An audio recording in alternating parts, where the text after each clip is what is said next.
Alright guys, what's going on? Welcome back to the Everything College Football Podcast. Today we're going to be looking at my way too early college football playoff predictions for 2022.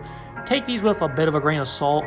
I haven't really did much of a deep dive into the next season for college football whatsoever. Got a lot of things to sort out, including the transfer portal. There's still a lot of players on the open market, Caleb Williams being one of them.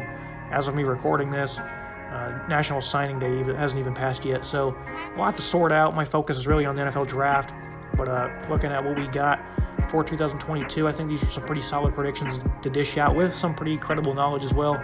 So looking at, there's also no order for these either, so that doesn't really matter when we're looking at way too early predictions. Looking at the first team I got on my list, Ohio State. CJ Stroud is back after a great season. Had some freshman hiccups early in the year, but once he started getting it together, they started clicking.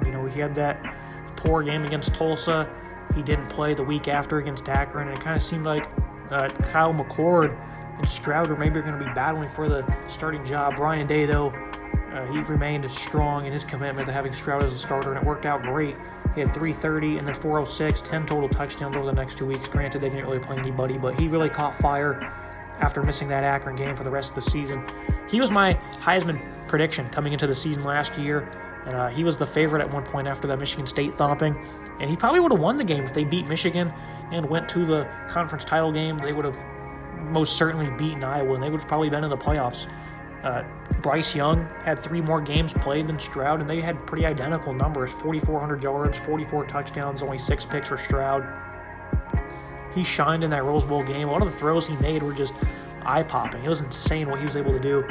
Great downfield passer, nice touch on the ball. His decision-making as well, he got a lot better at reading defenses, I thought, late in the season. He's a special kid. He's a special talent. His first year, 44 touchdowns. That's pretty ridiculous. This Ohio State offense, 80% completion rate, 573, 6 scores against Utah. Granted, Utah was pretty banged up in the secondary, but still, he was dropping dimes right in the bucket. Doesn't matter who's covering them. They could even be wide open. Some of these throws he was making, they were tough to make. Very impressive stuff from Stroud. He will be back along with Travion Henderson at running back. I picked him to be the top impact freshman in college football last season. He ended up doing that, but I didn't think he would do it to the tune of 1,255 rushing yards. He had almost 7 yards per carry on the ground, 15 touchdowns. He had 312 receiving with 4 scores. He had a touchdown, I think, in every single, 6 out of his first 7 games he had a touchdown in. He had that 70-yard reception against Minnesota, really helped him put that game away, where he just hit the burners. A couple weeks later against Tulsa, 277 yards, 3 touchdowns. That's just insane what he was able to do. I think that's second or third most rushing yards in a single game. The Buckeye offense was just nasty with him as the runner. Receiving group, though, you look at these guys, I loved watching Jackson Smith, Nick Jigba, Garrett Wilson, Chris Olave all season long. It sucks we couldn't have seen these guys play against a Georgia or something. They were great. They had the hiccup against Michigan. Well, the Wolverines played a great game in the secondary, but being on the road, it was tough for them to win that game, especially with some of the mistakes they made and how bad the defense was. We'll get to them later. But Smith, Nick Jigba, he's back. He had almost 400 yards in the Rose Bowl receiving. I know Micah Bernard, a running back, was on him at times, but all year long he shined. 95 receptions, 1,600 yards, 9 touchdowns. They all said that he was the best in the receiving group. Those 3, whenever they sat down for an interview, Wilson Olave said he was the best. He's a great route runner. What he can do with the ball in his hands is terrific as well after the catch. He can make great grabs as well. He's probably going to be a top 10 pick come the 2023 draft. This kid is ridiculous. He's going to have a big-time season. If he doesn't win the Blitnikoff next year, I don't know why he wouldn't. He's on that type of trajectory. This offense altogether is really good. Of course, you're going to have guys like Julian Fleming, Emeka Egbuka, Marvin Harrison. These guys are all perennial high-end recruits. Egbuka and Fleming, I'm pretty sure they're both back-to-back years the number 1 ranked receiver. You got a quick glimpse of them in the Rose Bowl, of what they could do, especially Harrison, who had the hat trick in that game against Utah. So they're going to be just fine at receiver. The depth was insane. Of course, they lose a lot of production, but they're going to have no issues whatsoever in continuing to be probably, and again, the nation's top receiving trio. Looking at this offensive line, though, they do lose 2 guys on the left side, first-team All-Americans in the Big Ten, in Nicholas Petit-Frere and then Thayer Munford. 2 big losses on the left side. I think they're going to be okay. DeJuan Jones, I believe he's coming back for his senior season. Paris Johnson, he's going to kick out the tackle. which I'm pretty sure that's his natural position, really, is that tackle. So I think they're good on the outside. We'll see what they can do on the interior. They gained a lot of experience, mainly Luke Whippler. I think Matthew Jones, a veteran, he'll be plugged into one of those guard positions. His offensive line, not really concerned whatsoever. I think they got it figured out. But they do lose 2 first-team All-Americans. Looking at the defense, though, obviously this is the biggest question mark. It's the sole reason, really, why they didn't go to the playoffs. They were just flat-out soft. Simple as that. Against Oregon, late in the year, against Michigan. That was week 2, and then the final week of the regular season, they didn't improve whatsoever. Throughout the middle of the season, you really thought this defensive line got better, but they were a big disappointment. Skale Garrett was a first-teamer. Harrison's coming back. Zachary Harrison, that is. They're going to replenish with former number 1 recruits in Jack Sawyer and JT Tuimoloau. They got talent, obviously. They got pretty good depth. They just can't be as soft as they were. Jim Knowles, he's going to come over from Oklahoma State. He's going to implement that 4-2-5, I'd imagine. Oklahoma State, they just led the nation in sacks. The defensive line's a big key to that 4-2-5. If they can really thrive and get pressure like that, you already have a pretty good edge in the secondary with the scheme you play. And if you can get pressure like they did, then this defense is really going to thrive in year 1 because they have the personnel up front on the defensive line to be able to allow the secondary to grow and get better. It's obviously a scheme change. Usually you're going to struggle in year 1, but I think they can be strong right off the bat if this defensive line can live up to the potential they have.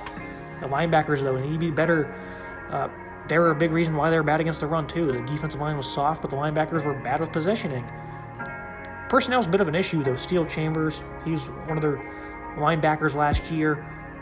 He's a former running back. Chip Trainum comes over from Arizona State. He's a running back converting the linebacker. It's kind of an issue, and it's pretty glaring.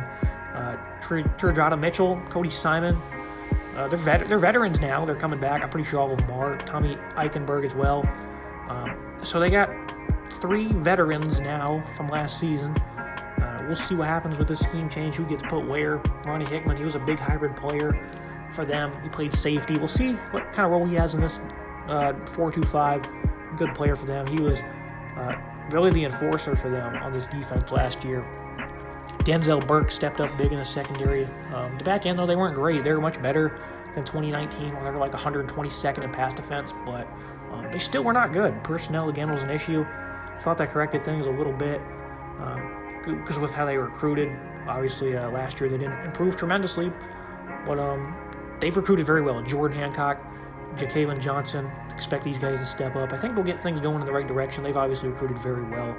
That's going to be the biggest question mark. Ohio State, this offense is going to outscore everybody almost, but there's time. The defense couldn't get a single stop last year. Michigan had 5 straight 75-plus yard drives, I'm pretty sure, all on the ground. Just ate up the clock. So basically when your defense plays like that, your offense gets stopped one time or commits a handful of mistakes, and there you go. That's pretty much the game. That's what happened against Oregon and Michigan. Defense, they just need to be a tad bit better, and this team should probably make the playoffs. Looking at the defending national champions, the Georgia Bulldogs, they should have no problem getting back to the playoffs here. They're going to replace a good bit on both sides of the ball, both running backs. The left side of their offensive line, Justin Schaefer, Jamari Slayer, George Pickens is gone. He didn't have much of an impact this year. It's a disappointment he did not decide to come back to school. But they lose a lot on offense. Defense, their entire defensive line's gone. Nakobe Dean, a linebacker, is too. Devontae Wyatt, Jordan Davis. He hasn't officially announced anything as of me recording this, but I'm pretty sure he's going to the NFL. They have a lot of guys to replace, but they've recruited very well. They're going to be fine. But guys like Nakobe Dean, Jordan Davis, no matter how good you recruit players like that, they don't instantly get replaced. Nakobe Dean was that terrific as a player. Jordan Davis a little easier to replace, especially with Jalen Carter. He's next up, defensive tackle. But it's not going to happen overnight. Dean was a massive player for them. Great leader, great all-around playmaker. You look at what they get on defense, though. Nolan Smith, 10 tackles for loss last year. He's coming back. Again, the entire defensive line's gone. Jalen Carter's up next. He was probably the best one at times in certain games. Who else still is going to step up? Warren Brinson, maybe, 305 pounds. Zadnir Stackhouse, 320 pounds. They got big bodies, so that's obviously size won't be a problem, but overall playmaking, penetration, what will happen remains to be seen. Obviously, they have the personnel to get it done, but it's obviously going to be, you won't see what happens until you get on the football field. But I have full confidence in Kirby Smart, Will Muschamp, being able to get these guys going in the front seven. The secondaries, it feels like it's even younger than it was last year. Lewis Sines gone, Darian Kendrick, Amir Speed and Latavius Brin, those two have opted to transfer. The former two going to the NFL. Keely Ringo got better as the season went on, had that game-clinching pick 6 against Alabama. Tyke Smith, he's coming back. Wasn't really healthy much of this past season, but when he was good. Big asset in the slot. Remember, he was probably the nation's top slot corner just 2 years ago, West Virginia. I think Nyland Green's going to be a guy who's going to step up as well in the secondary. But they were not good against Alabama. If Bama is healthy at receiver, I think they win. Just my opinion, of course. But Jamison Williams, before his injury, was well on his way to another big game in the national title. And, of course, they got torched in the SEC championship, that is. The secondary just was not that good last year. All the heavy lifting the front seven did. The secondary could not keep up. I didn't feel like they would have been able to. Once those guys got neutralized a bit, that's exactly what happened. So the secondary, they're going to have to be much better this coming year because I don't think the defensive line is going to be anywhere near as good as it was in 2021. That's a historically great defensive line. I know Georgia fans will be upset with me saying that, but it's a reasonable excuse. It's a reasonable prediction as well. The defensive line will not be as great, at least right off the bat. They play Oregon and South Carolina earlier in the season, so plenty of confidence they'll be able to get things going, especially towards the later part of the season, but a lot to replace. Looking at the offensive side of the ball, though, Amarius Mims, Broderick Jones, 2 former high-end recruits on the offensive line. They might finally get their time to shine. They still get 3 of them back despite the left side having 2 big departures. The offensive line's going to be just fine. They have great size, great skill. I'm not really worried about that group whatsoever. Get back a lot of experience, too. They lose Pickens, but he didn't do much this year because he was hurt. It took him towards the end of the year to get recovered from that ACL tear. So they gained a lot of experience. Guys like A.D. Mitchell, Jermaine Burton, Ladd McContney, and Brock Bowers, of course. This guy's a beast. He could probably be a first-round pick right now. The way he moves for a tight end is ridiculous. They do a lot of different things with him. Screens. They'll throw it to him deep, throw it to him in the flat. He makes the most out of anything. He just moves phenomenally. This guy is nation's best tight end already as a freshman. I love watching him play. Stetson Bennett looks like he's coming back. He has an extra year of eligibility. I don't see why he wouldn't. Doesn't really have a NFL future. And he just won a national title. Why not try to run it back and go for a back-to-back championship? Of course, they lose those 2 running backs, Kenny McIntosh, Kendall Milton. They're going to take the reins with ease at running back, most like Georgia usually does. No concerns there whatsoever. Georgia, they should have no problem getting back at least to the SEC championship. South Carolina, though, they play them, I believe, September 17th, early in the year, on the road. That's going to be a very tough ask. Shane Beamer's got the culture in Columbia booming right now, and he also just added Spencer Rattler. South Carolina is not a team you're going to want to play, especially earlier in the season. So we'll see what happens. They play at Mississippi State as well. So they have a handful of games that could be tough or potentially problematic. Overall, the schedule is not too tough. I don't see the Ducks of Oregon giving them any fits whatsoever in week 1 against their former DC and Dan Lanning. And, of course, they'll probably meet Alabama again in Atlanta. So they should be able to get to the playoffs, but it's not a cakewalk by any means. They do have tough games, just like everybody on this list does. So Georgia, they should get back here. Should be a fun year, though, to watch them try and do so. Alabama, obvious, right? The best 2 players are back in Young and Will Anderson. These guys are they're probably going to be the first and second best players in college football, according to many people, coming into 2022. Bryce Young, the Heisman winner, the favorite to do so again. 4,800 yards, 47 touchdowns.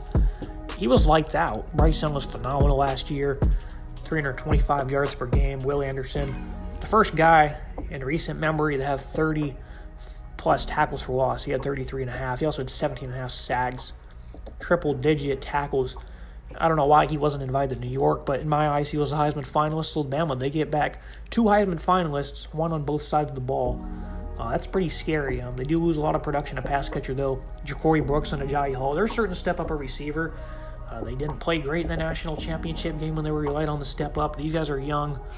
They're going to mold into stars, though. I don't have any question about that. Jahmyr Gibbs, he comes over from Georgia Tech. This kid's going to be a flat-out star himself. He's a versatile playmaker. He can catch the ball. He can run it. He can do stuff on special teams for you. He's a good slasher for them, a running back. They replaced Brian Robinson, Trey Sanders, as well as his backup. They're going to have a nice running back duo. Jace McClellan as well. Nice trio. They're going to get back to their bread and butter running the ball, I think, this year. Mainly because this offensive line, They get a lot of experience back. Evan Neal, obviously, he's going to be a top 5 pick in the draft. Chris Owens, he's gone. That's a veteran. Offensive line is pretty bad at times. They're great in the SEC title game, but that's just one game. The rest of the season, it was one of the biggest games, of course, but for the most part, they were not very good, especially the week beforehand against Auburn. They had like 11 tackles for loss. Bryce Young, though, he did carry this unit, the offensive line. It's a bit of a cause for concern. I wouldn't be shocked, though, if they're the best in college football next year. Emil Ekiyor, he's back at guard. J.C. Latham, Tommy Brockmeyer, one of those former top 5 recruits. They're going to figure into the lineup, I think. They need to be a lot better on the interior, though. And that's where the concern comes from, because they have to be better on the inside. And at the same time, they got to worry about replacing Neal at left tackle. So, big focus on this offensive line next year. Javion Cohen as well is coming back. I think they're going to be all right. Nick Saban, he's going to figure it out. But that's, of course, the area for concern for Alabama. The Tide defense, they were not nearly as good as I thought they would be last year. I thought this would be a vintage Nick Saban defense that stonewalled everybody. Well, I was wrong. The Florida game, they got gashed on the ground. Positioning was a major issue throughout the season. They kind of figured things up. They figured things out against the run after that game, but the secondary still had some issues. Like Tennessee took advantage of them downfield a good bit. They were really good, especially late in the year, but I still thought they would be a much tougher unit than they were. The secondary really beat up late in the year as well. It's not like they played their best ball either. Josh Yobe was a big disappointment. He's off to the NFL for whatever reason. They get back 2 great players at safety, Jordan Battle and DeMarco Helms. That's massive, whenever you get 2 DBs returning, veterans that is, for Alabama. That's going to be massive. They're going to have big-time years. Brian Branch and Malachi Moore, they share the nickel role a bit this season. See what's in store for them. Moore was pretty quiet in 2021. Branch really took the reins of that late in the year. Jalen Armour Davis, he led the team in interceptions. Cooley McKinstry out wide. Secondary is too much talent to repeat what happened this past season. They were not as good as I thought they would be with all the talent they had. I just expected a lot more from this Alabama defense last year. And we just didn't really get it. But they have a lot of talent in all 3 phases. They also get back Henry Tioto. He led the team in tackles. He's a big-time playmaker. Dallas Turner coming off the edge. Him and Anderson. These guys probably both going to have 10-plus sacks. Interior, DJ Dale, Byron Yarger coming back.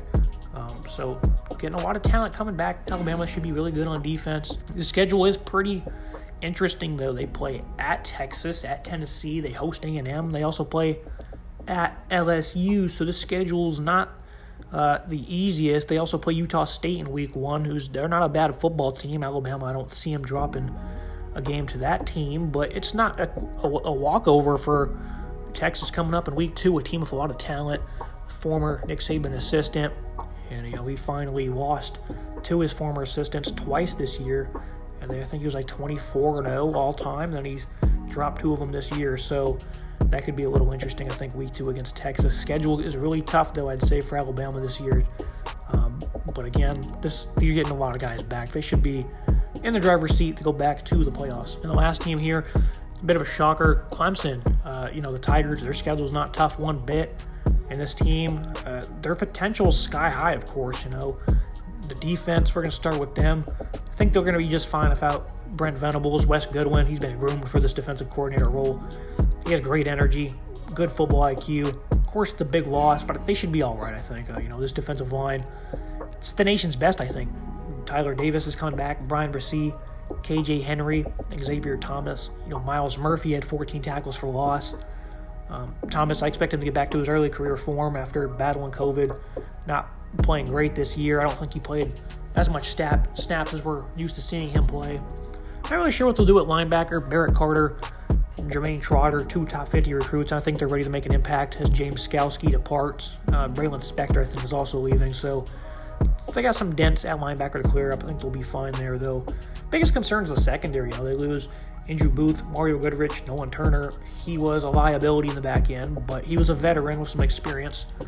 Freshman Andrew Makumba, he was one of their top recruits. He was a breakout last year, 4th on the team in tackles. Versatile guy. He did a lot of things for them. He's going to continue to get better. Trenton Simpson, I thought he was really good in a hybrid role. He had double-figure tackles for loss. He was one of their top pass rushers. Defense is going to be just fine. I just want to leave that there. The offense, though, is the real question mark, of course. This year, though, they have options. They didn't have a number 2 last year that was capable of probably even playing in the conference. Cade Klubnik, coming on. He was the top-ranked quarterback recruit in this current class. He can really throw the ball around the yard. So if DJ Uyunglele struggles like he did last year, they will not be hesitant, I don't think, to give him an opportunity. He was nowhere near how he looked in his 2 starts in 2020, where he really shined. He went on the road against Notre Dame, had almost over 400 passing yards. He wasn't anywhere like that this past season. It was kind of shocking to see. Tigers had 0 downfield passing game. They were 3rd worst in the conference in 20 and 30-plus yard completion. No chemistry. He was highly inaccurate. The pass catchers didn't help out either. Plenty of drops to go around. They have good talent, though. Bo and Dakari Collins, E.J. Williams, Joseph Nagato, they're getting all this experience back. Will Putnam at tight end as well. I think he's coming back. The backfield, they got Will Shipley. He showcased his dual threat nature. His ability to slice and dice as a runner, highly impressive. He's going to be a big-time player for them. He should lead the conference in rushing, potentially the nation as well. The offensive line, they played much better following that Georgia game. All 5 are back up front, including Jordan McFadden. Why they will succeed, though, I think, on offense, if DJ struggles, they're going to replace him with a guy in Cade who can provide a spark. And I think this offense, they were just flat out terrible. They were not good. The best game of the year came against Wake Forest, where they beat up on a poor run defense. Of course, they lose 2 coordinators in Tony Elliott and Venables, but Clemson just stayed within.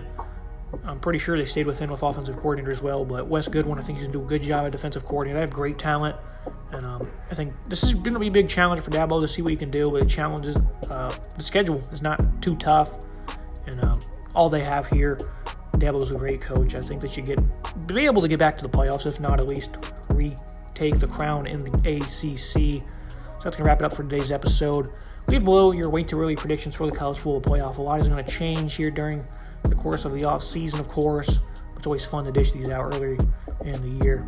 Like, comment, subscribe. See you next time.